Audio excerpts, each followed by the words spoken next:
बिस्मिल्लाह इन्नल हम्दुलिल्लाह नहमदुहु व नस्तईनुहु व नस्तगफिरुहु व नऊज़ु बिल्लाहि मिन शुरूरि अनफुसिना व मिन सय्यिआति अमालिना मन यहदिल्लाहु फला मुदिल्ल लहु व मन युद्लिल फला हादिय लहु अशहदु अल्ला इलाहा इल्लल्लाहु वहदहु ला शरीका लहु व अशहदु अन्ना मुहम्मदन अब्दुहु व रसूलुहु अम्मा बाद फ़इन्न खैरल हदीस किताबुल्लाह व खैरल हदी हदी मुहम्मदिन सल्लल्लाहु अलैहि वसल्लम व शर्रुल उमूरि मुहदसातुहा व कुल्लु मुहदसातिन बिदअह व कुल्लु बिदअतिन दलाला व कुल्लु दलालातिन फिन्नार। আসসালামু আলাইকুম ওয়া রাহমাতুল্লাহি ওয়া বারাকাতুহু। আমরা কোরআন অধ্যয়নের সঠিক পন্থা এই সাবজেক্টের উপর কথা বলতেছি ফর আজকে বোধহয় 31তম হালাকা।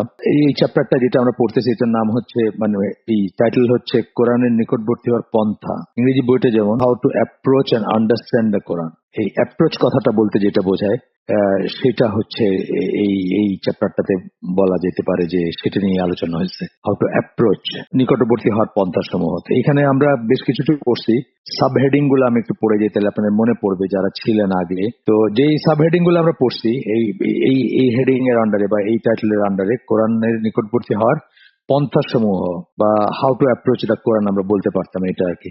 সেখানে তার আন্ডারে আমরা পড়ছি কি কোরআনকে সত্য মিথ্যা বিচার করতে দেওয়া, মানে কোরআনকে কথা বলতে দেওয়া, প্রিএজিউম ধারণা নিয়ে কোরআনের কাছে না যাওয়া, যেটা খুবই বড় একটা ফেলিয়ারের কারণ আমাদের কোরআনের কাছ থেকে লাভবান হওয়ার ব্যাপারে একটা ফেলিয়ারের কারণ, মানে ইন জেনারেল সারা দুনিয়াতেই আর ইন পার্টিকুলার বাংলাদেশে। কারণ আমরা যেহেতু খুব স্ট্রং মাযহাবী ইনক্লাইনেশন থাকে আমাদের, সুতরাং আমরা কোরআনের একটা কথা যদি আমাদের মাযহাবের আন্ডারস্ট্যান্ডিং এর এগেইনস্টে যায় বা আমাদের সোসাইটি অথবা আর্থসামাজিক অবস্থা যেইখানে আমরা আছি তার এগেইনস্টে যায়, তখনই আমরা সেটাকে বলি যে আমরা তো আমাদের মাযহাবে তো এটা নাই বা আমরা তো এটা মানে থাক কোরআনে, কিন্তু আমরা এটা তো মানি, যেটা মানে চিন্তা করে দেখিনি যে আমরা কি বলতেছি আসলে। ঠিক কোরআনকে অমান্য করি সেটা হয়তো সরাসরি আমরা বলি না, কিন্তু একটা অনুশাসন বা একটা কথা বা একটা মানে অর্ডার অথবা একটা নিষেধ, যদি আদেশ নিষেধ যাই বলি, সেগুলাকে যদি আমি না মানি তাহলে প্রকারান্তরে কোরআন না মানাই হয়। মাযহাবে নাই বলে বা আমাদের মাযহাবে এটা এইভাবে বলে না বলে আমরা সেটাকে অনেক সময় অবজ্ঞা করি। সুতরাং আমাদের উচিত কি, যখন আমরা কোরআন অ্যাপ্রোচ করব, কোরআনকে কথা বলতে দেওয়া, সত্য মিথ্যার তাকেই কথা বলতে দেওয়া, মানে আমরা যেন প্রিএজিউম নোশন নিয়ে না যাই। তারপরটা হচ্ছে এটা অনুভব করা যে কোরআনে যা কিছু রয়েছে তা পরিপূর্ণ সত্য এবং তাতে পূর্ণ আস্থা জ্ঞাপন করা। যা আছে তা পরিপূর্ণ সত্য। আমি যদি না বুঝি, আমার ওরিয়েন্টেশন যদি সেরকম না হয়, আমার চারপাশে যদি অন্যরকম কিছু দেখি অথবা আমার বুঝে না আসতে পারে, তথাপি আমি কিন্তু বিশ্বাসের দাবি হচ্ছে যে আমি ধরে নিব এটা যেহেতু আল্লাহর ওয়াহি, এখানে যা আছে সব সত্য এবং সেটা সঠিক। আমাকে কোরআনের কাছে নিয়ে যেতে হবে, আমাকে তার আন্ডারস্ট্যান্ডিং এর কাছে নিয়ে যেতে হবে, কোরআনের আন্ডারস্ট্যান্ডিং বা কোরআনের স্ট্যান্স যেটা সেখানে আমাকে নিয়ে যেতে হবে, কিন্তু not the other way around.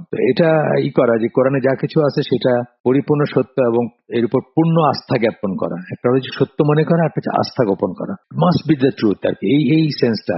তো এটা আজকালকার সংশয়বাদী এখনকার সংশয়বাদী বিশ্ব ব্যবস্থায় অনেক মুসলমানই কিন্তু যখনই তার মনে কিছু ধরে না অথবা বুঝে আসে না, তখনই তিনি ওটাকে মানে আচ্ছা এটাকে আমি তো নিজে পড়ছি, এটা তো উনি আমাদের চেয়ে বড় বয়সে, আমাদের আগের হয়তো 10 বছরে বড় হবেন, বেঁচে আছেন কিনা আমি জানি না, Egyptian feminist Laila Ahmed, the border passage বা এরকম কিছু একটা বইটার নাম আছে আমার কাছে। বইটা আমি তো লায়লা আহমেদ নাম দেখে এবং মানে দেখে তখন মানে ইসলামের গন্ধ পাইলে যে কোনো কিছুতে সেই বই কিনতাম এবং পড়ার চেষ্টা করতাম। তো দেখি ওইখানে তো উনি মহা সংশয়বাদী আর কি, তখনই মডার্নিস্ট ফেমিনিস্টও কিছুটা। তো উনি বলতে চাইছেন সূরা লাহাব, যেটা এই যে আবুল আহাবের স্ত্রীর গলায় রজ্জু, আল্লাহ কি করে এই ধরনের একটা কথা বলেন? এখানে there must be something wrong, কোন একটা গন্ডগোল হয়েছে, কোথাও কেউ কিছু জুড়ে দিছে, এই ধরনের কথাবার্তা পর্যন্ত উনি বলছেন। এইটাই হচ্ছে সেই ইটা আর কি, যেটার কথা আমি বললাম যে যে ডেঞ্জারাস ব্যাপারটা বললাম, যে আপনার যদি এইরকম মনে হয় যে যেটা আপনার বুঝে আসে না অথবা যেটা আপনার মনোভূত হয় না অথবা যেটার আপনি জানেন না, যেমন সূরা লাহাবকে কিন্তু অনেকে তুচ্ছতা ছিল করতে দেখছি আমি। এটা ছাড়া, এটা লালা আহমেদেরটা এক ধরনের, সেটা না, অন্যদের দেখছি যে এটা মানে জিকির করা আসরের পরে কোন একটা দাওয়াতি গোষ্ঠী বাংলাদেশে, তারা বলেন যে নাসর, যেটা ইজা জা নাসরুল্লাহি, ওই সূরা থেকে শুরু করে নাস পর্যন্ত, মানে উপর থেকে নিচের দিকে আসবেন, এগুলা জিকিরের মতো করে বা পড়াটা ঘন ঘন পড়বেন, এরকম একটা ওনাদের সাজেশন আছে আসরের পরে মাগরিবের আগে, উইথ দ্য এক্সেপশন অফ সূরা লাহাব। এর পিছনে কিন্তু একটা মানে মাইন্ডসেটই আছে যে সূরা লাহাবটা আছে একটা মান্ডেন জিনিস বা একটা একটা একটা অত আধ্যাত্মিক ব্যাপার না, এই ধরনের একটা চিন্তা ভাবনা আছে। অথচ সূরা লাহাব কিন্তু একটা কোরআন একটা বড় একটা মিরাকেল, এটা জানেন তো না? আলাপ করছি আমি এখানে। সূরা লাহাবে আল্লাহ যখন বলছেন যে আবু লাহাবকে জাহান্নামী বলছেন বা ধ্বংসপ্রাপ্ত বলছেন, তারপরে কিন্তু উনি অনেকদিন বেঁচে ছিলেন এবং উনি চাইলে কোরআনকে মিথ্যা করে দিতে পারতেন, প্রতীয়মান করতে পারতেন মানুষের সামনে, চাইলে, মানে আল্লাহ তাকে তৌফিক দিলে অফকোর্স। উনি বলতে পারতেন, ইমান না এনেও বলতে পারতেন যে দেখো আমি ইমান আনছি, অথচ কোরআন বলে যে আমি আমি ইমান আনবো না বা আমি আমি ধ্বংসপ্রাপ্ত, কিন্তু ওইটা ওনার নসিব হয় নাই। মানে এই এই পয়েন্ট অফ ভিউ থেকে কিন্তু স্কলাররা বলেন যে সূরা লাহাব হচ্ছে একটা মিরাকেল কোরআনের, যে সেই যে বলল, কোরআন বলল বা আল্লাহ বললেন যে সে ধ্বংসপ্রাপ্ত এবং সে তার হেদায়েত হবে না, এই সেন্সে তো আছে সে। সো সেই সেই কথাটাই ভ্যালিড থাকলো। ফর 10 ইয়ার্স উনি কিন্তু সময় পাইছিলেন এটাকে মিথ্যা প্রতীয়মান করার জন্য, কিন্তু সেটা পারেন নাই। তো এই সব মানে কোরআনের প্রত্যেকটা সূরারই কোনো না কোনো সিগনিফিকেন্স আছে এবং সেই সেন্সে প্রত্যেকটা সূরাই গ্রেট। তো যাই হোক, আমরা বিপরীতমুখী বললাম, লালা আহমেদের কথা বললাম আর এটাও বললাম। তো এই জন্য মানে কোরআনের প্রত্যেকটা জিনিস, প্রত্যেকটা সূরা, প্রত্যেকটা সব পরিপূর্ণ সত্য এবং সেটাতে পূর্ণ আস্থা জ্ঞাপন করা। আস্থা জ্ঞাপন করা একটা ব্যাপার, মানে এইটাই ঠিক এবং এর ভিসাভি অন্য যাই কিছু আসুক না কেন, আমার বুঝে আসুক বা না আসুক, সেটা ঠিক না। এটা অনেক উদাহরণ দিছি আমি আপনাদেরকে, বোধহয় আগেও দিছি আমি এই গল্পটা বলি। কোরআনে আল্লাহ ফিরাউনের অ্যাসিস্ট্যান্ট এর কথা বলছেন, হামান। তো এটা খ্রিস্টানরা এটাকে খুব সমালোচনা করতো, আনটিল ভেরি রিসেন্টলি আর কি। খুব সমালোচনা করতো এবং বলতো যে আল্লাহ রাসূল সাল্লাল্লাহু আলাইহি সাল্লাম ইতিহাস জানেন না, এই জন্য উনি গুলায় ফেলছেন। বাইবেলে একটা ক্যারেক্টার আছে হুমায়ুন, হুমায়ুনটা হচ্ছে পারস্যের ক্যারেক্টার, পারস্যেরই একজন চরিত্র। যাই হোক, হুমায়ুন নামটা পারস্যের, আপনারা জানেন হয়তো।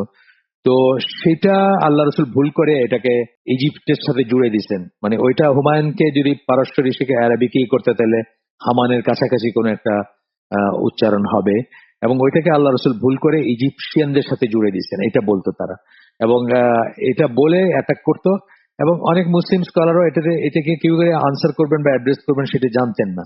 যেই জন্য আকবর এস আহমেদ বলে একজন আছেন, সেকুলার ওরিয়েন্টেশনের, বাট ইসলাম নিয়ে লেখালেখি করেন, ইউকেতে থাকতেন, আমি জানি না বেঁচে আছেন কিনা এখনো, আকবর এস আহমেদ। তো উনি বলছেন, যেমন ওনার ইসলামের উপর লেখালেখি আছে, তো উনি একটা জায়গায় বলছেন যে মেবি আল্লাহ এটা ইচ্ছা করেই রেখে দিচ্ছেন মানুষকে টেস্ট করার জন্য, এই ধরনের লেইম বা ভোতা যুক্তি দিচ্ছেন। কিন্তু যখন আপনার এই যে ইজিপশিয়ান পিরামিডের গায়ে লেখাগুলা পাঠোদ্ধার করা শুরু হলো, তখন দেখা গেল যে ওখানে হামান নামটা আছে এবং হামান একটা ফেরাউনের ক্লোজ ছিল। তো এই এই যে ব্যাপারটা বলতেছি, যে এই আয়াতটা যখন এইটা আবিষ্কার হওয়ার আগে যারা পড়ছেন, যাদের কোরআনের উপরে, কোরআনের সবকিছুকে সত্য মনে করছেন যারা, এবং মনে করছেন যে আস্থা রাখছেন যে কোরআন কখনো ভুল হইতে পারেন না, তারা কিন্তু এই যুক্তিতে কখনো মানে ওই কথায় বলবেন না যে আল্লাহ ইচ্ছা করি তাহলে ভুল রাখছেন বা আমতা আমতা করবেন না। তারা বলবেন যে কোরআন যখন বলছে it must be the truth, আমি হয়তো প্রমাণ করতে পারতেছি না, আমার হাতে নাই, অথবা but it must be the truth, এই বিশ্বাস তার থাকতো আর কি। এই কথাটা বলতেছি, যেমন উদাহরণস্বরূপ বললাম। এরপরে বলতেছেন স্থান ও কালের বন্ধন থেকে কোরআনের বক্তব্যকে মুক্তি দেয়া, এটা খুব ইম্পর্টেন্ট একটা জিনিস। স্থান এবং কাল বললেন, স্পেস এন্ড টাইম। ধরেন দুই রকমের চিন্তা হইতে পারে, একটা হচ্ছে যে এটা আরবের জন্য প্রযোজ্য ছিল কিন্তু আমাদের জন্য প্রযোজ্য না, এটা হলো স্পেস। আর টাইম হচ্ছে এটা 7th সেঞ্চুরি আরবিয়াতে ছিল, প্রযোজ্য ছিল, কিন্তু এখনকার 21st সেঞ্চুরিতে না। এই এই দুইটা ব্যাপার থেকেই এটাকে মুক্ত করতে হবে। বুঝতে হবে যে কোরআন কিয়ামত পর্যন্ত সকল মানুষের, সকল স্পেসের, সকল টাইমের জন্য প্রযোজ্য। এটা আমরা রিয়েলাইজ করি বা না করি, আমরা অ্যাকনোলেজ করি বা না করি, এটাই ট্রুথ, যে সবার জন্যই করছে। এটি ফাইনাল রেভলিউশন, এরপরে আর কোনো ওয়াহি আসবে না এবং এটা সবার জন্য প্রযোজ্য। তো এই এই কথাটা এখানে আমরা দেখছি যে একটা উদাহরণ দিছি আমরা, যেমন আল্লাহ রাসূল সাল্লাল্লাহু আলাইহি ওয়াসাল্লামের মৃত্যুর পরপর এক শ্রেণীর মানুষ আপনার অস্বীকার করছে, এই যে জাকাত দিতে অস্বীকার করছে। কেন? কোরআনে একটা আয়াতে আল্লাহ রাসূলকে অর্ডার করছেন যে তুমি তাদের কাছ থেকে জাকাত গ্রহণ করো। তাদের বক্তব্য ছিল যে এটা তো একদম রাসূলকে বলা হয়েছে স্পেসিফিক্যালি জাকাত গ্রহণ করার জন্য, রাসূল যখন নাই এখন, তাইলে এটার আর বাধ্যবাধকতা নাই। এই ধরনের খোঁড়া যুক্তি। এটা হচ্ছে কি, মানে টাইমের ব্যাপার না, রাসূল নাই, টাইমটা চলে গেছে, এখন আর না, মানে এইটার থেকে মুক্ত করতে হবে কোরআনকে, স্পেস এবং টাইমের ইসের থেকে। এইটা পড়তে পড়তে আমরা এক জায়গায় শেষ করছি আমরা, সেখান থেকে আজকে পড়বো ইনশাআল্লাহ। বলতেছেন স্থান ও কালের বাধ্যবাধকতা থেকে কোরআনকে মুক্ত করে দিলে পাঠকের উপর তার এক জীবন্ত শক্তিশালী প্রভাব পড়বে। যখন যখন আল্লাহ আপনাকে ইয়া আইয়ুহাল্লাযিনা আমানু বলতেছেন, যখন যখন আপনি ইয়া আইয়ুহান নাস বা আরেকটা কিছু যেটা জেনারেল একটা কথা, তখনই আপনি যদি স্পেস টাইমের ইসে না বেঁধে ফেলেন কোরআনকে, তাইলে আপনি কান খাড়া করে শুনবেন যে আপনি সেটার ভিতরে ইনক্লুডেড। যেহেতু ওই যে বললাম, যেহেতু স্পেস বললে আপনি বলতে পারতেন আরাবিয়া, আর টাইম বললে আপনি বলতে পারতেন 7th সেঞ্চুরি, কিন্তু সেটা থেকে যখন মুক্ত করবেন তখন এরকম প্রত্যেকটা কথা যেটা কোরআন অ্যাড্রেস করে, তার পাঠককে অ্যাড্রেস করে, প্রত্যেকটাতে আপনি মনোযোগী হইতেন এবং আপনি মনে করতেন আপনার বলে এটা প্রযোজ্য।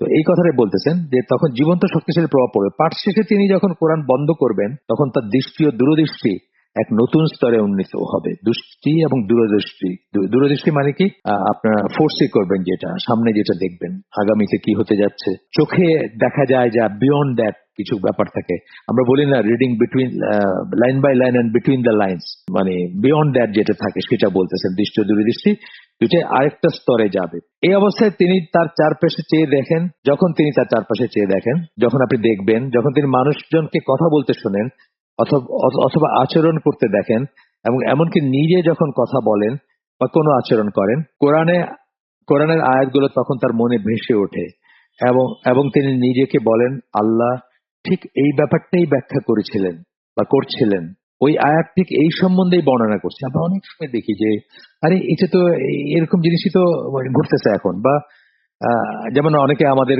অবস্থাটা, আমাদের এখনকার মুসলমানদের অবস্থাটা এবং ইন পার্টিকুলার বাংলাদেশি মুসলমানদের অবস্থা বনি ইসরায়েলের অবস্থার সাথে তুলনা করেন, বিভ্রান্ত বনি ইসরায়েলদের অবস্থার সাথে কোরআনে যেগুলো বর্ণনা আসছে, বা বিপদগামী অথবা ন্যাগিং বা কতগুলো অনেক খারাপ জিনিস আছে না তাদের সম্বন্ধে, সেই জিনিসগুলা দেখবেন যে আপনি এখন আমাদের ভিতর দেখবেন যে আমরা সেই জিনিসগুলো করে থাকি। এরপরে বলতেছেন এই থেকে তিনি কোরআনের বাস্তবতা এবং আল্লাহর উপস্থিতির বাস্তবতা, আল্লাহ বিশ্বাস স্থাপন ও তার কাছে আত্মসমর্পণের গুরুত্ব, সঠিক কাজের জন্য পুরস্কার ও ভুলের জন্য শাস্তি, এই সবকিছু অনুধাবন করতে পারবেন।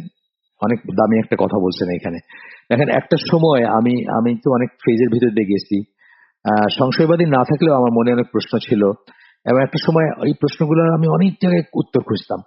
তারপরে আল্লাহর রহমতে এই করতে করতেই একটা অবস্থায় আসছি আমি, যে এখন আমি জাস্ট কোরআনটা পড়তে শুরু করলে আমি বুঝি যে আল্লাহর কাছ থেকে আসছে, আর কোথাও থেকে আসার কোনো প্রশ্নই ওঠে না।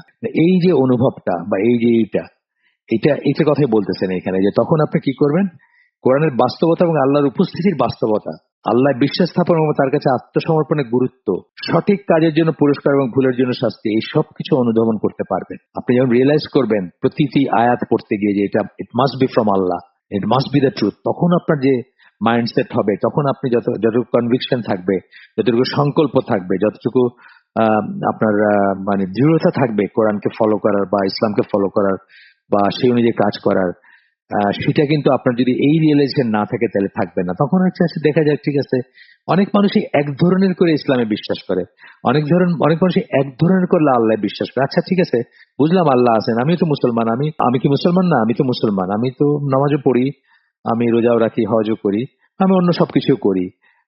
আর যে সমস্ত জিনিস একটু শক্ত লাগে, কঠিন লাগে, ওগুলো আপাতত আমি ব্যাক বার্নারে রাখি। যখন আমার বয়স বাড়বে বা যখন আমি আর একটু হব, মৃত্যুর কাছাকাছি যাব, তখন দেখা যাবে। অথবা তখন হজ করে একদম হিন্দুদের মতো যেরকম গঙ্গা স্নান করে সব ধুয়ে মুছে পরিষ্কার করে ফেলে নিজেকে, সেভাবে আমি ভাবতেছি যে যাই করি না কেন একবার হজ করে ফেললেই তো ঠিক মতো যদি আল্লাহর কাছে কান্নাকাটি করতে পারি তাহলে সবই হয়ে গেল। আমরা সেদিকে সেরকম চিন্তা করি। অনেক মুসলিম আছেন যারা সেরকম চিন্তা করেন, আমিও চিনি এরকম অনেক মুসলিম আছেন সেরকম সেরকম চিন্তা করেন বা সেরকম ভাবেন।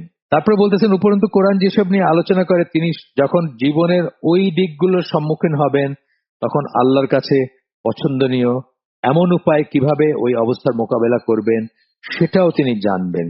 আমাদের জীবনে অনেক ক্রাইসিস আসে, সেটাকে আমরা কি করে ফেস করবো, আমরা কিন্তু অনেক সময় সুন্নাহটা কি বা আল্লাহ কিভাবে করতে বলছেন বা আল্লাহ কিভাবে ফেস করতে বলছেন সেটা কিন্তু আমরা জানি না, বা সেটা আমরা অনেক সময় বুঝি না। ধরেন আমি একটা উদাহরণ দিচ্ছি আপনাদের, যে আপনি কোনো একটা দাওয়াতে গেছেন, এটা মানে কোনো ফ্যামিলির দাওয়াত হইতে পারে অথবা কোনো একটা অর্গানাইজেশন, যারা বিদেশে থাকেন তাদের ঈদ উত্তর পুনর্মিলনী হয় বা নানা রকম গেট টুগেদার হয়, আর কোনো একটাতে গেছেন, আপনি গিয়ে দেখলেন যে ওইখানে কোনো একজন লোক, কোন খুব দামি দামি নামি গুণী লোক, কিন্তু উনি এমন ভাবে কথা বলতেছেন যেটা কোরআন সুন্নাহ বা ইসলামকে কটাক্ষ করে কথা বলতেছেন। এই যে একটা সিচুয়েশন, এই সিচুয়েশনটা আপনি কি করবেন? কোরআনে কিন্তু স্পষ্টত বলা হয়েছে আপনি উঠে যাবেন সেখান থেকে। এই যে রাসূল সাল্লাল্লাহু আলাইহি ওয়াসাল্লামের একটা সূরা তওবা একটা ঘটনা আছে না, যে যিনি উঠে গেছিলেন তিনি একমাত্র স্পেয়ার্ড হয়েছেন, কিন্তু বাকি সবাইকে কিন্তু আল্লাহ কাফের বলছেন। যারা বসে বসে রাসূলের সম্বন্ধে হাসি ঠাট্টা বা আয়াত সম্বন্ধে, কোরআনের আয়াত সম্বন্ধে হাসি ঠাট্টা শুনছিলেন, তাদেরকে কিন্তু আল্লাহ সবাইকে কাফের বলছেন বা কুফরি করতে বলছেন, কিন্তু একজন উঠে গেছিলেন। তাহলে আপনার করণীয় কি? এরকম যখন কোন একটা মসজিদে আপনি বসবেন যেখানে আল্লাহর কোরআন বা আল্লাহর দ্বীন বা রাসূলকে কটাক্ষ করা হয় ইঙ্গিতে আকারে ইঙ্গিতে, আপনি সেখানে থাকবেন না, আপনি সেই জায়গা থেকে উঠে চলে আসবেন, এইরকম জায়গায় থাকবেন না। মানে একটা উদাহরণ আমার হঠাৎ মনে হলো যে একটা সিচুয়েশন আমরা অনেক সময় বুঝি না কি করবো। জাস্ট ফর এক্সাম্পল, বিশাল অডিটোরিয়ামে একটা হচ্ছে, মানে অনেক হাই প্রোফাইল একটা সম্মেলন বা একটা সম্বর্ধনা বা একটা কিছু হচ্ছে, যেখানে কিন্তু আপনারা দেখতেছেন যে সেখানে আল্লাহ, ইসলাম এই সম্বন্ধে বা রাসূল সাল্লাল্লাহু আলাইহি ওয়াসাল্লামকে কটাক্ষ করে কথা বলতেছে বা ইঙ্গিতে কথা বলতেছে, আপনি কি করবেন? উঠে চলে আসবেন। এটা করণীয় কি? আপনি মানে এখান থেকেই দেখতেন যে আপনার করণীয়টা কি, এই কথাই বলতেছেন। যেসব জিনিস নিয়ে আলোচনা করে তিনি যখন জীবনের ওই দিকগুলোর সম্মুখীন হবেন, এটা আমি একটা নেগেটিভ বললাম, একটা পজিটিভ দিকও হইতে পারে, ওইটার সম্মুখীন হলেও কি করবেন, তখন আল্লাহর কাছে পছন্দনীয় এমন উপায় কিভাবে ওই অবস্থার মোকাবেলা করবেন সেটাও তিনি জানবেন। এটা খুব ইম্পর্টেন্ট একটা কথা, কিন্তু যে একটা সিচুয়েশনে আল্লাহ কি বলতেছেন করতে। একটা আপনি আপনারা যারা বিদেশ থাকেন বা আমি যখন বাইরে থাকছি, আমি যখন জাহাজে থাকছি, খুবই বড় একটা আয়োজনে একটা মহিলা হাত বাড়াই দিচ্ছে আপনার দিকে হাত মেলানোর জন্য, কি করবেন? ভেরি ডিফিকাল্ট, কিন্তু মানে ইনস্ট্যান্টলি আপনার যদি ওরিয়েন্টেশন না থাকে আপনি খুবই অপ্রস্তুত হবেন বা একটা খুব মানে অন্যরকম একটা কাণ্ড ঘটায় বসবেন আপনি, অথবা হাতটা আগাই দিলেন আপনি, না চাইলেও আগায় দেওয়া হয়ে যেতে পারে। যেমন আমরা দেখছি বাংলাদেশে উনি বোধহয় ঘুমাইছিলেন স্টেজে, যিনি শফি হুজুর যাকে বলে হাটহাজারীর, উনি ঘুমাচ্ছিলেন, হঠাৎ যখন কেউ অনেকে জাগাইছে উনি এক মহিলার দিকে হাত বাড়াই দিচ্ছে। এই জিনিসটা যেমন এটা এটা এটা হয়ে গেছে কেন, মানে একটা হঠাৎ হকচকায় যাওয়া যেটাকে বলি আমরা, হঠাৎ করে উনি হয়েছেন, মানে অপ্রস্তুত হয়ে গেছেন এবং ওনার মাথায় কাজ করার আগে হাতটা চলে গেছে বা হাতটা বাড়াই দিয়েছেন উনি। এরকম সিচুয়েশন কিন্তু আমাদের লাইফেও আসে। সেই মোমেন্টে মানে আমি যদি আগের থেকে আমি মানে কোরআনের সাথে অ্যালাইন থাকি, তাহলে সেই মোমেন্টে আমার করণীয় কি আমি কিন্তু সাথে সাথে ডিসাইড করতে পারবো বা আমি জানবো, বা আমার মাইন্ডসেটটি সেরকম থাকবে যে আমি রেডি সেটা করার জন্য। আমি আমি চমকায় যাব না অথবা আমি অপ্রস্তুত হয়ে যাব না। সেটা খুব ইম্পর্টেন্ট একটা জিনিস। আসেন এরপরে আমরা একটু স্কিপ করে গেলাম। এরপরে সাবহেডিংটাতে আমরা যে এটা উপলব্ধি করা যে কোরআন পাঠকের জন্য এবং তার উদ্দেশ্যে নাজিল হয়েছে, এটা খুব ইম্পর্টেন্ট কথা। আমাদের প্রত্যেকের কথা কোরআনে আছে, প্রত্যেকের সম্বন্ধে কোরআনে বলা আছে। You only need to go through বা ফ্লিপ দ্য পেজেস, আপনি পাবেন আপনার সম্বন্ধে কোরআনে বলা আছে। আপনি এখন অথবা 10 বছর আগে অথবা 10 বছর পরে আপনি যে সিচুয়েশনে আছেন, যে ক্রাইসিসে আছেন, অথবা যে নিয়ামতের ভিতরে আছেন, অথবা যে স্টেট অফ মাইন্ডে আছেন, সেটা পজিটিভ হইতে পারে, নেগেটিভ হইতে পারে, খুব আপসেট আপনি আছেন সেটাও হইতে পারে, অথবা খুব শুক্রিয়া, মনটা মানে নিয়ামতে শুক্রিয়া জানাতে ইচ্ছা করে সেটাও হইতে পারে। প্রত্যেকটা সিচুয়েশন আপনি পাবেন কোরআনে আছে। এটা নিয়ে আমি একটা ওই ইংলিশ বই, আমি মনে করতে পারতেছি না, একটু সময় দিলে মনে করতে পারবো, একটা ইংলিশ বই আমি পড়ছি যে একজন বলতেছেন যে জাস্ট র্যান্ডম পেজ ওপেন করলেও আপনি বুঝবেন যে আপনার কথা বলা হচ্ছে কোরআনে। এখানে আয়াত দিচ্ছেন সূরা ইউনূসের 10 নম্বর সূরা 57 নম্বর আয়াত। আল্লাহ বলতেছেন, হে মানব জাতি, ইয়া আইয়ুহান নাস, এইসব কিন্তু দলিল যে কোরআন সকল মানুষের জন্য, শুধু মুসলিমদের জন্য না। তোমাদের রবের কাছ থেকে তোমাদের, শুধু মুসলিম মানে বর্ণ মুসলিম যারা, তাদের কথা বলতেছি আমি আর কি। ইসলামের রাস্তা তো, ইসলামের দরজা সবার জন্য খোলা আনটিল ডেথ। সুতরাং সেই জন্যই আয়াতগুলা সব মানুষের জন্য। হে মানব জাতি, তোমাদের রবের কাছ থেকে তোমাদের কাছে এসেছে এক সতর্ক বাণী এবং অন্তরের রোগ সময়ের প্রতিষেধক, এবং যারা বিশ্বাস করে তাদের জন্য এক পথ নির্দেশনা ও রহমত। জেনারেল কি বললেন? সতর্ক বাণী। কোন সতর্কতা আছে না? বহু সতর্কতা আছে, সতর্ক বাণী আছে, সেটা মুসলিম অমুসলিম নির্বিশেষে আছে। অন্তরের রোগ সময়ের প্রতিষেধক, অন্তরের রোগ, শাহওয়াত, শুবহাত বা আরো যত রোগ আছে সেগুলার প্রতিষেধক আছে। এটা বললেন সকল মানুষের জন্য বললেন। তারপরে মুসলিমদের জন্য বা বিশ্বাসীদের জন্য বলতেছেন, মুমিনদের জন্য বলতেছেন, তাদের জন্য কি? পথ নির্দেশনা, হুদা এবং রহমত। আচ্ছা, এখন পাঠকের উচিত কোরআনের নিকটবর্তী হওয়ার সময় নিম্নলিখিত প্রশ্নগুলির উত্তর পরিপূর্ণরূপে বুঝে নেওয়া। বোল্ড ফেস করে দিয়েছেন প্রশ্নগুলো। এই প্রশ্নগুলো আপনার মনে যেন আসে এবং আপনি যেন এগুলো আনসারটা সমেত সামনে আগান। কি বললেন? কোরআন কার জন্য রহমত? দেখেন, প্রথমেই কিন্তু দুনিয়াকে দুই ভাগ হয়ে গেল। দুনিয়া, কোরআন হচ্ছে বিশ্বাসীদের জন্য রহমত। এবং আমরা সূরা ইসরার একটা আয়াত পড়ে আসছি না, যে যারা কাফের বা যারা অবিশ্বাসী বা যারা সংশয়বাদী বা এই ধরনের ইসের জন্য ক্ষতির কারণ হবে কোরআন। কোরআন কিন্তু সবার জন্য রহমত না, হুদা পথ নির্দেশক তা না, কিন্তু তা না, যার কারোর জন্য রহমত এবং কারোর জন্য ক্ষতির কারণ। এটা আমরা এই বইয়ের শুরুতে সম্ভবত বলছিলাম যে সবার জন্য না। এটা আমি দেখি চট করে যদি পাই সামনে, তাহলে আপনাদেরকে বললাম আয়াতটা, সূরা ইসরার একটা আয়াত। যদি পাই, আমি দেখি চট করে যদি সামনে আসে। কোরআন কার জন্য রহমত? সবার জন্য রহমত না। কার জন্য শিফা? সেটাও সবার জন্য না। কার জন্যই বা কোরআন পথ নির্দেশক? সেটাও সবার জন্য না। আসলে কোরআন কার জন্য নাজিল হয়েছে? নাজিল হয়েছে সবার জন্য। নাজিল হয়েছে সবার জন্য, যে আসবে তার জন্য। কিন্তু রহমত, শিফা, পথ নির্দেশক এগুলো হইতে হইলে বিশ্বাস স্থাপন করতে হবে আগে, তাই না? আগে বিশ্বাস স্থাপন করতে হবে। বিশ্বাসী অবিশ্বাসী যে বলছি না, গতদিন বা আমি শুনলাম যে, তো জন আরবেরির কথা বলছি আমি, উনি কোরআন ট্রান্সলেশন করছেন, কিন্তু ওনার জন্য এটা কোনো কাজে আসে নাই, বিকজ উনি কাফের ছিলেন এবং কাফের অবস্থায় মারা গেছে। এই সবকটা ইসের উত্তর বলতেছেন, যদিও নাজিল আসলে কার জন্য নাজিল এখানে একটু অবলিক আছে বা একটু চিন্তার ব্যাপার আছে। কারণ আল্লাহ বলতেছেন, হে মানব জাতি, তোমাদের রবের কাছ থেকে তোমাদের কাছে এসেছে এক সতর্কবাণী। তাহলে এটা সমস্ত মানব জাতিকে বলতেছেন। তো এই একটা আসলে কার জন্য নাজিল হয়েছে, এইটাতে হয়তো গোটা মানব জাতিকে ইনক্লুড করার উপায় আছে। আর বাকি সবকটা হচ্ছে শুধু বিশ্বাসীদের জন্য। উনি বলতেছেন, যে লেখক, উনি বলতেছেন, যে কোরআনে বিশ্বাস করতে চায় এবং সেটাকে অনুসরণ করতে চায়, এমন প্রতিটি ব্যক্তির জন্য কোরআন হচ্ছে রহমত, শিফা, পথ নির্দেশক, এবং প্রতিটি ব্যক্তির জন্য কোরআন নাজিল হয়েছে। হ্যাঁ, এটা ঠিক আছে, এটা কথা ঠিক আছে। এইরকম এই প্রতিটি ব্যক্তির জন্য, এরকম ব্যক্তির জন্য কোরআন নাজিল হয়েছে। বাট নাজিলের পয়েন্টটা শুধু আরো ব্যাপক। কারণ কোরআন পড়ে পড়ে অনেক মানুষ মুসলিম হয়েছে না, তারা তো তখন বিশ্বাসী ছিল না। ধরেন জেফারি ল্যাঞ্জ, তারপরে গ্যারি মিলার, এই দুইজনের কথা চট করে মনে আসছে, যারা কোরআন পড়ে মুসলিম হয়েছে, কোরআন থেকে মুসলিম হয়েছেন বা কোরআন পড়ে মুসলিম হয়েছেন। এরকম আরো আছেন। তারপরে বলতেছেন, কোরআন আসলে তার পাঠকের জন্য নাজিল হয়েছে। রাইট, পাঠকের জন্য নাজিল হয়েছে। এটা আমি আগে বলে ফেলছি, যে আমরা বলি না, যে বললাম না, যে মানে প্রত্যেকের কথা আছে এখানে। আপনি দেখবেন আপনার এখন স্টেট অফ মাইন্ড যা, আপনার ইমানি অবস্থা যা, আপনার কথা কোরআনে বলা আছে। You need to just flip through আর কি, আপনি একটু খোঁজ করবেন, বাস আপনি দেখবেন আপনার কথা বলা আছে। এরপরে বলতেছেন যে এই শিক্ষাসমূহ গ্রহণ করলেন আপনি অথবা অনুসরণ করেন যদি, পাঠক কেবল তার নিজের আত্মাকেই সাহায্য করছেন। আপনি কি করতেছেন? আপনার আত্মাকে, আপনার সোলকে, আপনার সেলফকে আপনি সাহায্য করতেছেন, সেটাকে জীবন দিচ্ছেন আপনি।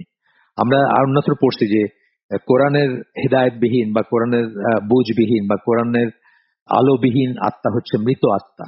আত্মা বা সেলফ বা নফস বা অন্তর হচ্ছে মৃত অন্তর। অপরপক্ষে কোরআন থেকে মুখ ফিরিয়ে নিয়ে তিনি কেবল নিজের আত্মাকেই কষ্ট দেন। যিনি করেন, উনি নিজের আত্মাকে সাহায্য করতেছেন, জীবন্ত করতেছেন, জীবন দিচ্ছেন, হ্যাঁ, জীবন্ত করে রাখতেছেন। আর যদি তা না করেন, তাহলে নিজের আত্মাকে ইনি কষ্ট দিচ্ছেন। সূরা আল আনাম 104 নম্বর আয়াতের পরে আসতেছে, নিশ্চয়ই তোমাদের প্রতিপালকের কাছ থেকে তোমাদের কাছেই প্রমাণাদি এসেছে। সুতরাং যে তা শনাক্ত করবে, সে তার নিজের ভালোর জন্যই তা করবে।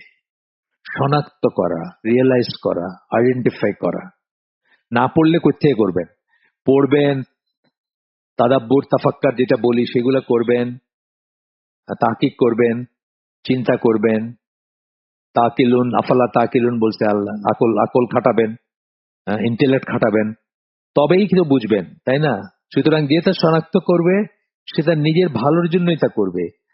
আর যে নিজেকে অন্ধ রাখবে, সে নিজেরই ক্ষতি করবে। অন্ধ রাখবে মানে যে সেটা দেখবে না, তাকায় সেদিকে দৃষ্টি দিবে না, সে কি করবে? নিজের ক্ষতি করবে, আর কারো ক্ষতি না, নিজেরই ক্ষতি করবে। আরেকটা আয়াত, সূরা ইউনূসের 108 নম্বর আয়াত, 10 নম্বর সূরা, 108 নম্বর আয়াত।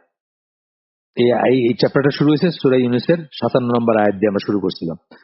এখন আসতেছে, সরি, 108 নম্বর আয়াত। এখন আমরা করব সূরা ইউনূস 10 নম্বর সূরা 108 নম্বর আয়াত। আল্লাহ বলতেছেন, বলো হে মানুষ সকল। আবারও সব মানুষকে বলতেছেন, অ্যাড্রেস করতেছেন। এগুলা কিন্তু কোনো কথাই কিন্তু কাকতালীয় না, কোনো কথাই মানে হিট এন্ড মিস চান্সের কথা না, কিন্তু প্রত্যেকটা শব্দ চয়ন কোরআনের আপনি দেখবেন প্রত্যেকটা শব্দ চয়ন এর চেয়ে বেটার কিছু হইতে পারে না, এবং তার পিছনে একটা কারণ আছে। আমরা বলি অনেক সময়, যেমন ধরেন চোরের শাস্তির কথা যখন আসছে তখন প্রথমে ছেলের কথা আসছে, তারপরে মেয়ের কথা আসছে। চোর জিনার শাস্তির কথা যখন আসছে তখন প্রথমে মেয়ের কথা আসছে, পরে ছেলের কথা আসছে। রেপের কথা আসতেছে না, কিন্তু জিনা যেটা ওটাতে অতি অবশ্যই মহিলাটার রোল ছাড়া এটা সংগঠিত হইতে পারেই না।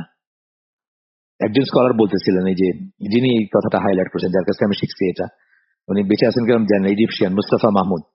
উনি বলতেছেন যে যে জিনার জন্য অভিসারের যে মেয়ে ঘর থেকে বের হয়ে যাচ্ছে, সে যখন আয়নার সামনে দাঁড়ায় তার চিরুনিটা চুলে চালাচ্ছে, তখনই তার মনের ভিতরে ওই ইগুলো আসতেছে যে কিসের পরে কি করবে, কি ফন্দি করবে, কিভাবে ঘর থেকে বাইরে হয়ে যাবে, কোথায় সেই তার প্রেমিকের সাথে দেখা করবে, অ্যান্ড সো অন। যে জন্য জিনার শাস্তির ব্যাপারে মহিলার কথা আগে আসছে, চুরির শাস্তির ব্যাপারে ছেলের কথা আগে আসছে। কারণ চুরি এমনিতে ইন জেনারেল সংগঠিত হয় ছেলেদের দ্বারাই, যেহেতু জীবিকার তাড়নাটা তাদের বেশি, বা তাদেরকে জীবিকা উপার্জন করতে হয়, সেই জন্য এইরকম আর কি বলতেছি। প্রত্যেকটা ওয়ার্ডের প্লেসিং কিন্তু একটাও অহেতুক না, কিন্তু মানে প্রত্যেকটার একটা সিগনিফিকেন্স আছে, এবং ওইটাই পারফেক্ট, ওইটাই ঠিক, ওইটাই মিন করা হয়েছে। এটাও কিন্তু একটা বোঝার ব্যাপার আছে। অনেক সময় দেখবেন যে জুলাই জয়ের নাম আজিজুল হাকিম, আজিজুল গফুর, সামিউন আলিম, এরকম নাম দেখছেন না আপনারা? এটা কিন্তু কাকতালীয় ব্যাপার না, বেস্ট পসিবল অ্যাপ্লিকেশন এবং ইমপ্লিকেশন যদি বলেন, সেটা কিন্তু আমরা রিয়েলাইজ করবো, এবং কোরআন পড়তে গিয়ে এটা মনে রাখবো, একটা সমীহ থাকবে আমাদের ভিতরে।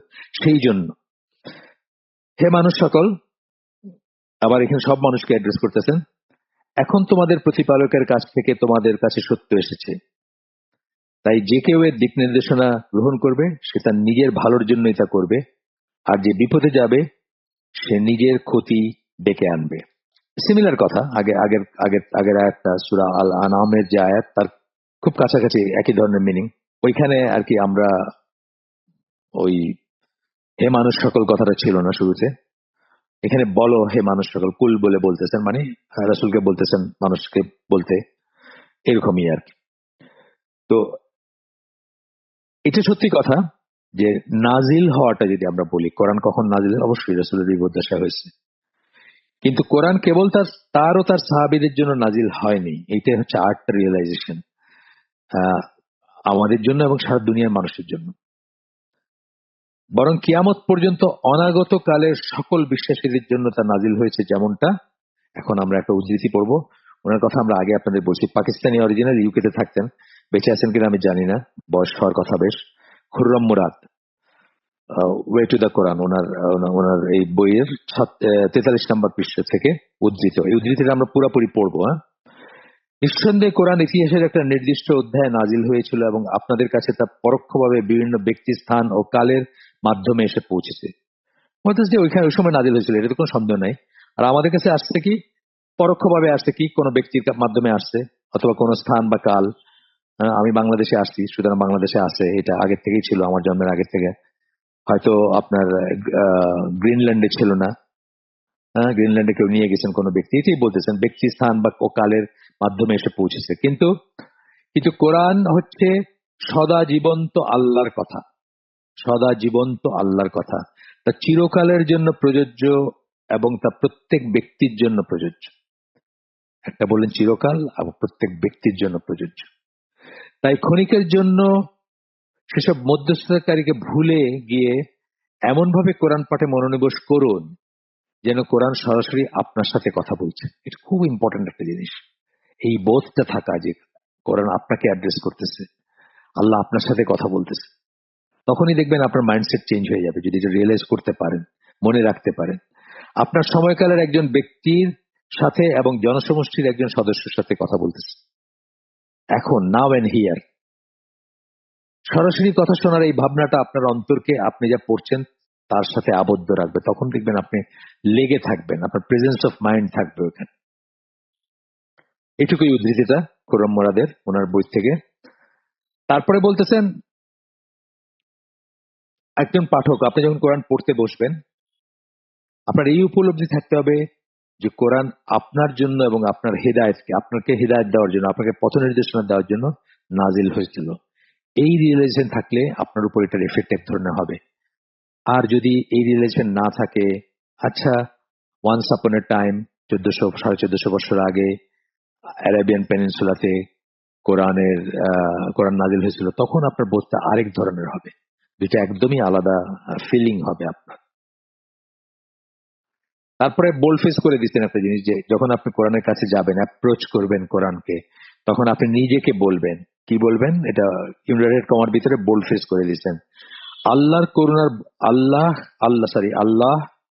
করুণার বশবর্তী, তার মার্সি, করুণার বশবর্তী হয়ে আমার উপকারের জন্য এই কিতাবখানি নাজিল করেছেন। আমার বললেন, কিন্তু আই বললেন, পার্সন, ফার্স্ট পার্সন আপনি চিন্তা করবেন, নিজের কথা চিন্তা করবেন।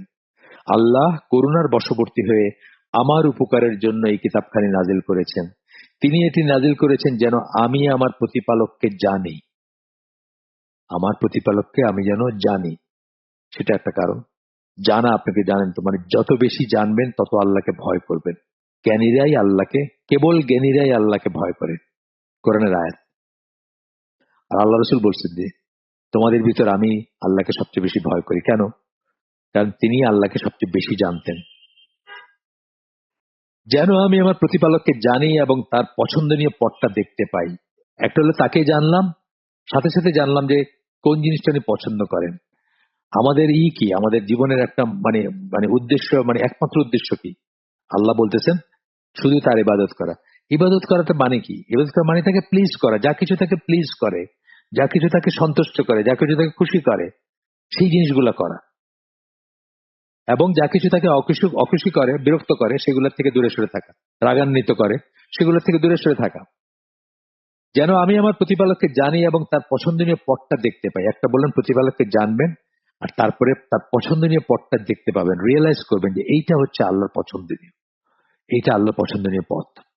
বাস্তবে আল্লাহ কোরআনের মাধ্যমে আমার সাথে সরাসরি কথা বলছেন, এই রিয়েলাইজেশনটা আনার চেষ্টা করবেন, বা অন্তত চিন্তা করবেন। আসবে, একদিনে হয়তো আসবে না। তিনি আমাকে সরাসরি পথ দেখিয়ে দিচ্ছেন এবং আপনাকে সরাসরি পথ দেখাই দিতেছেন। হেদায়েত বলতে যেটা বুঝি আমরা, হেদায়েত কথাটা মানিয়েছে পথ নির্দেশনা বা দিক নির্দেশনা। এরপরে যখন আপনি জান্নাতের পুরস্কার সম্বন্ধে জানবেন, ইমানদারের প্রতি আল্লাহ সন্তুষ্টি সম্বন্ধে পড়বেন, তখন আপনি চিন্তা করবেন যে আপনি কি এই ফ্রেমে পড়েন। যদি পড়ে থাকেন, যদি মোস্ট অফ দ্য থিংস আপনি করেন যেটা আল্লাহ সন্তুষ্টির জন্য করেন, বা আপনি ওই কাতারে আছেন, এটা যদি রিয়েলাইজ করেন বা মনে করেন, বা অন্তত আশা করেন যে আপনি কাতারে আছেন, তাহলে আপনি জান্নাতে আপনার অবস্থান এবং আল্লাহর সন্তুষ্টি অর্জন সম্বন্ধে যেগুলো বলছেন সেগুলো নিয়ে আপনি চিন্তা করবেন। সেগুলোর জন্য আরো বেশি বেশি সঠিক কাজ করার সিদ্ধান্ত নেবেন আপনি, যদি আপনি মনে করেন। আর যদি জাহান্নামের আগুন এবং আল্লাহর ক্রোধ সম্বন্ধে পড়েন, এবং আপনি যদি মনে করেন যে আপনি ওই ক্লাসে পড়েন, বা এখন আপনার উপর আপনি এমন অনেক কাজ করেন যেগুলা আল্লাহর ক্রোধ উপার্জন করতে পারে, বা জাহান্নামের আগুন আপনার জন্য নির্ধারিত হতে পারে, তখন হয়তো আপনি উপলব্ধি করবেন যে এখানে আল্লাহ আপনার কথাই বলছেন, এবং তখন আপনি এগুলোর সম্বন্ধে সাবধান হয়ে যাবেন, আপনার ভিতরে ভয় ঢুকবে এবং আপনি নিজেকে কারেক্ট করার চেষ্টা করবেন। এই একটু আগে যেরকম খুররাম মুরাদ যেভাবে বলছেন যে যদি পাঠক সচেতনতার সমেত কোরআন পাঠ করেন, তবে তিনি যা পড়ছেন তা তাকে অভিভূত করে রাখবে। পজিটিভ হলেও রাখবে, নেগেটিভ হলেও রাখবে। আপনি যদি পাপী হন তাইলেও রাখবে। তখন আপনার ভিতরে খৌফ ঢুকবে, আপনি তখন জাহান্নামের এইগুলা চিন্তা করবেন, যেটা পসিবিলিটি হিসেবে চিন্তা করবেন আপনার, হ্যাঁ, পসিবিলিটি হিসেবে চিন্তা করবেন। আর যদি আপনি জান্নাতের কাজের ভিতরে ব্যস্ত থাকেন, বা আপনি আশাবাদী হন, তাইলে আপনি ওইটাকে একটা রিমোট পসিবিলিটি হিসেবে কাজ করবেন, কিন্তু ভয় করবেন ওইটাকে, যেন ওইখানে না চলে যান, এবং আরো বেশি বেশি ওই লাইন থেকে, মানে ডিভাইডিং লাইন থেকে যেন দূরে থাকতে পারেন, সেটা চেষ্টা করবেন আপনি, ইনশাআল্লাহ। আল্লাহ হয়তো তার সম্বন্ধে এই কথাগুলো বলছেন, এটা উপলব্ধি করবেন আপনি, যে দুই অবস্থাতেই বলতেছেন।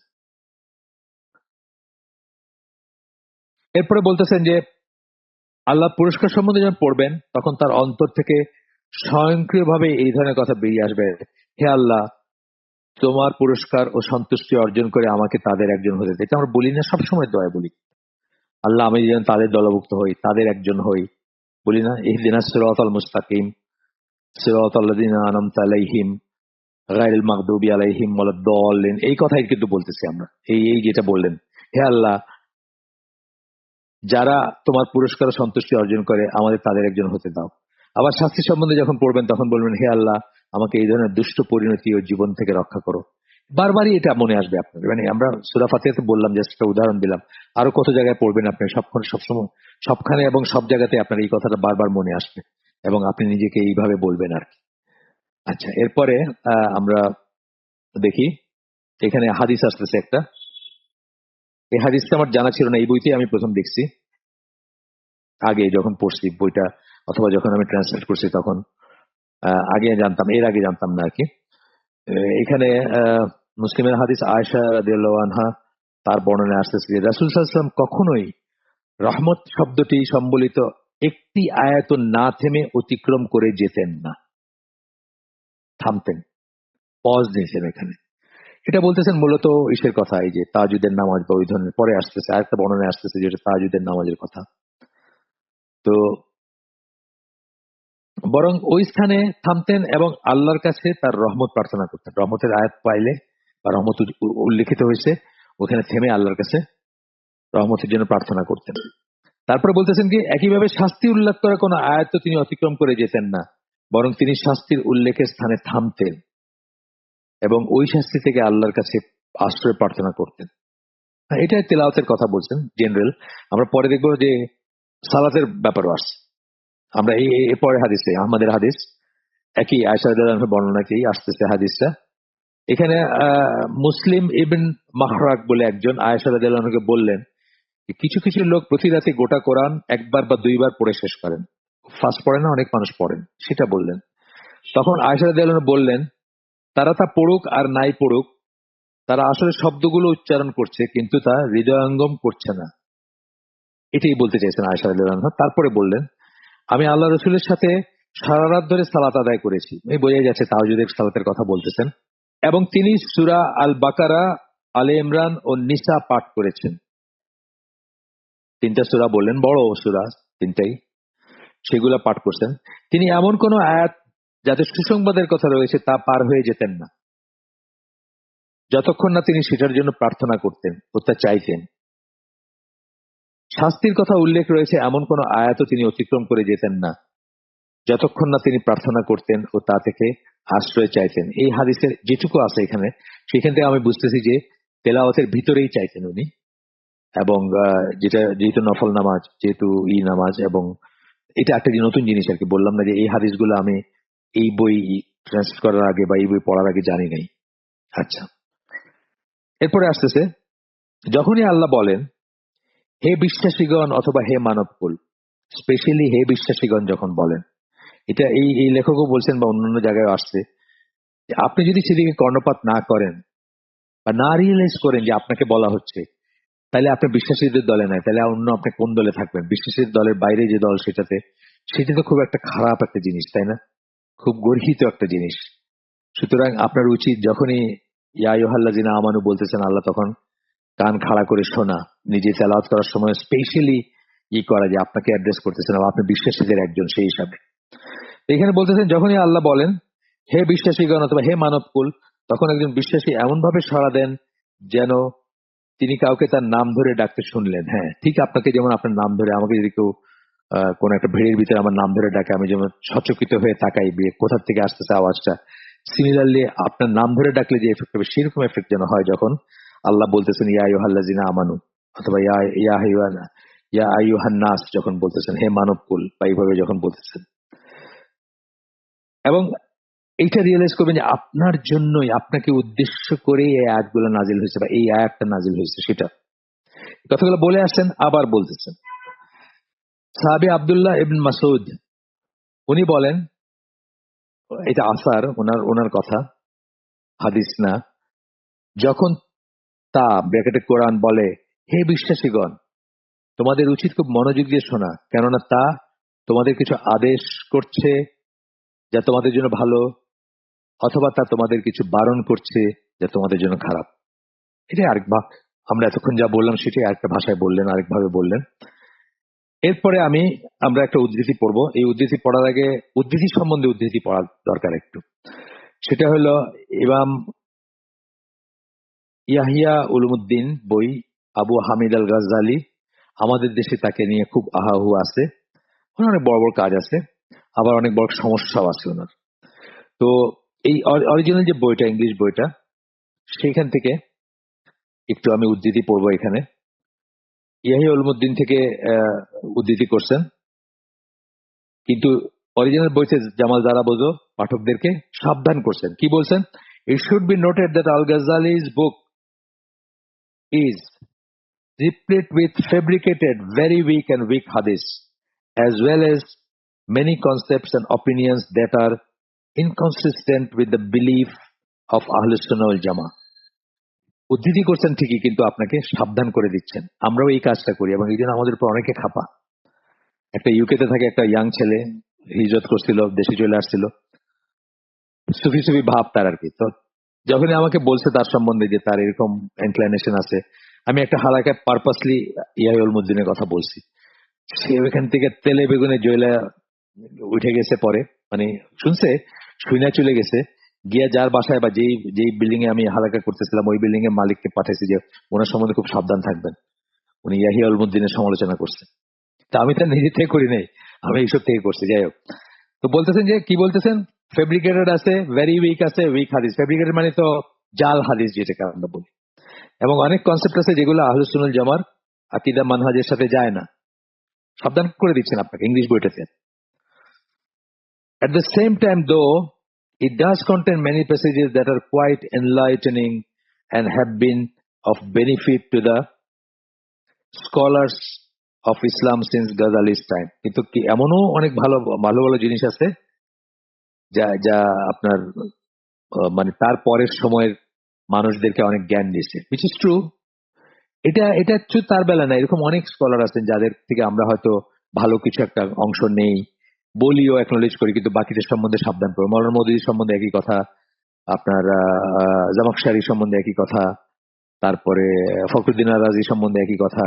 এরকম অনেক আছে যাদের সম্বন্ধে আমরা এই কথাগুলো বলতে পারবো। এটাই আর কি, যে আমরা যেন হোলসেল কাউকে আমাদের আমাদের আত্মা বা আমাদের অন্তরকে বন্ধক না দিয়ে কার কাছে, কারণ আমরা বুঝবো যে আল্লাহ রসুল ছাড়া সকল মানুষ ফলেবল, সবাই ভুল হইতে পারে, ইভেন সাহাবীরা। এবং পরবর্তীতে যারা আসছেন স্কলাররা, তারা তো অবশ্যই, তারা যদি কোনো ভুল করে থাকেন, সেই ভুলটা আঁকড়ায় ধরে রাখার বা তাদের পিছে পিছে সেই ভুলটা আমাকে করতে হবে এমন কোনো কথা নাই, বা উচিত না আমাদের সেটা করা। আমাদেরকে সাবধান হওয়া উচিত, এবং যদি আমাদের যোগ্যতা না থাকে তাহলে অল টুগেদার আমাদের অ্যাভয়েড করা উচিত তাদের লিটারেচার। আর যোগ্যতা যদি থাকে, অথবা আরেকজন স্কলার যদি আপনাকে চোখে আঙ্গুল দিয়ে দেখায় দেন, তাহলে সেই দিক নির্দেশনা আন্দারে তাদের লিটারেচার গুলো আমরা পড়তে পারি। এটা গেল 171 পৃষ্ঠায় how to approach and understand the Quran থেকে আমি এটা উদ্ধৃত করছি। তারপরে আমার নিজস্ব কিছু কথা ছিল এখানে, সেটা আমি পড়ি একটু আপনাদের জন্য, ওয়ান্স ফর অল, আপনারা শোনেন। আমাদের উচিত এতদাঞ্চলের ব্যক্তি পূজার রোগ থেকে নিজেদেরকে মুক্ত করে, কোন স্কলার যত বড় মাপেরই হন না কেন, আমাদের দেশে কিন্তু আমাদের এখানে তো ব্যক্তি পূজার একটা টেন্ডেন্সি আছে। আমরা ব্যক্তি পূজা করতে খুব মানে মানে অটোমেটিক্যালি আমরা ব্যক্তি পূজা করতে শুরু করি।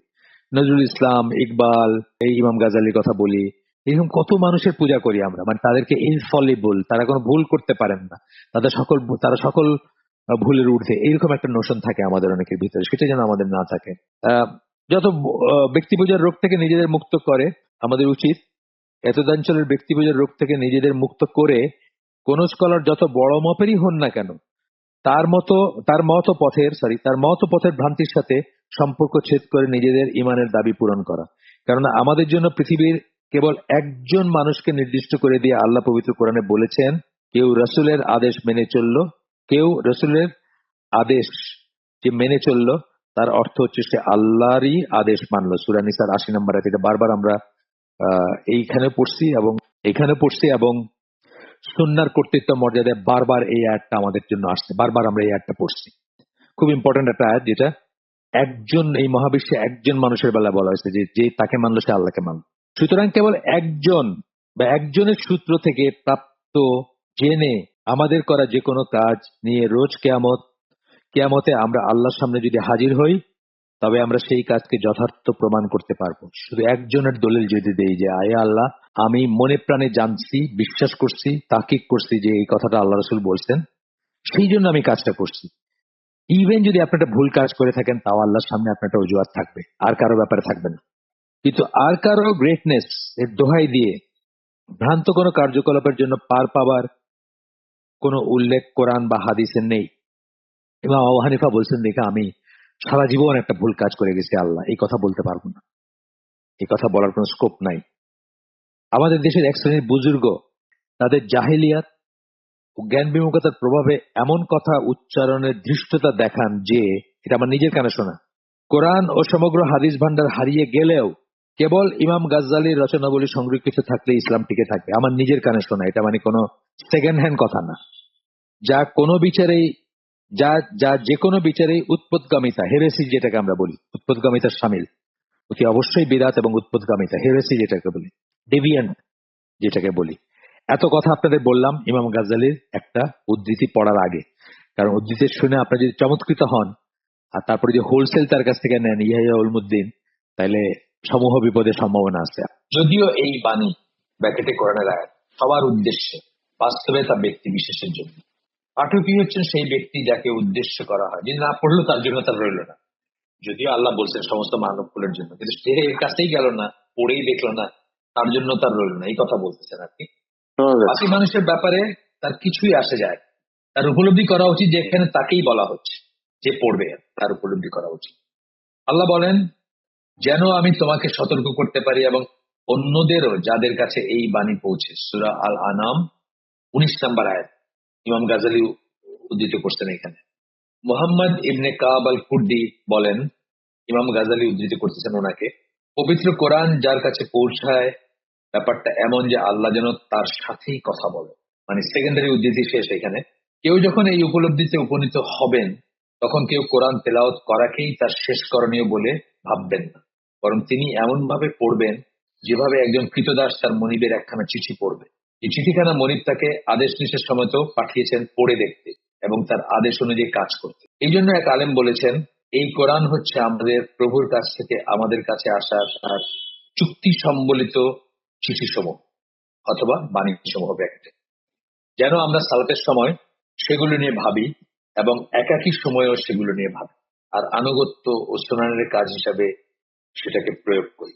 সালাতের সময় যেন ভাবি, একাকী সময়ে ভাবি, আর আনুগত্য সুনানের কাজ হিসাবে সেটাকে প্রয়োগ করি। এখানে শেষ উদ্ধৃতি, শেষ ইমাম গাজ্জালীর উদ্ধৃতি এখানে শেষ। আর একটা প্যাসেজ পড়ে, প্যাসেজ বলতে শেষ প্যারাগ্রাফের মধ্যে, এটা পড়ে আমি শেষ করে দিই।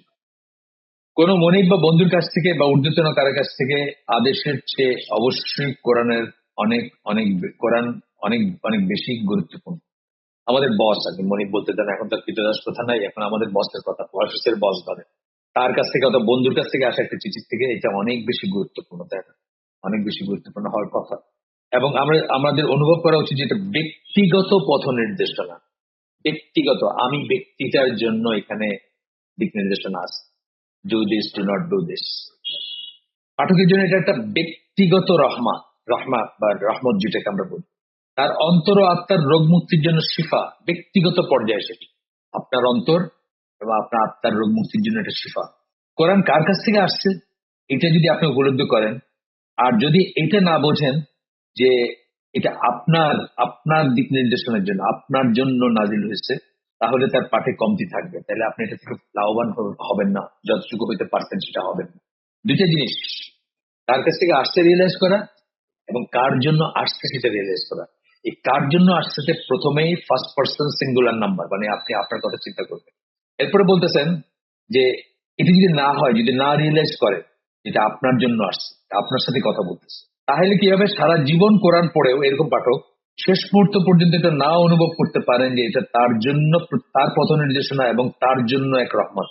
যখন তার উপলব্ধি হলেও তা আর কোনো কাজে লাগবে না। সারা জীবন পড়লেন, জীবনের শেষে হঠাৎ রিয়েলাইজ করলেন যে আয় হায়, আমি তো এটা যে আমাকে কথা বলতেছে বা আমি আমার জন্য যে একটা, আমার জন্য ব্যক্তিগত পথ নির্দেশনা, যেটা আমি কখনো রিয়েলাইজ করি নাই, এবং তার জন্য একটা রহমত, এটাও আমি রিয়েলাইজ করি না আমার জন্য রহমত। কিন্তু তখন আর আপনি সেটাকে জীবনে অ্যাপ্লাই করার জন্য বা জানার জন্য বা প্র্যাকটিস করার জন্য আর আপনার সময় থাকবে না। আমরা আজকের আয়োজন আমাদের এখানে শেষ করে দেবো। সুবহানাকা আল্লাহুম্মা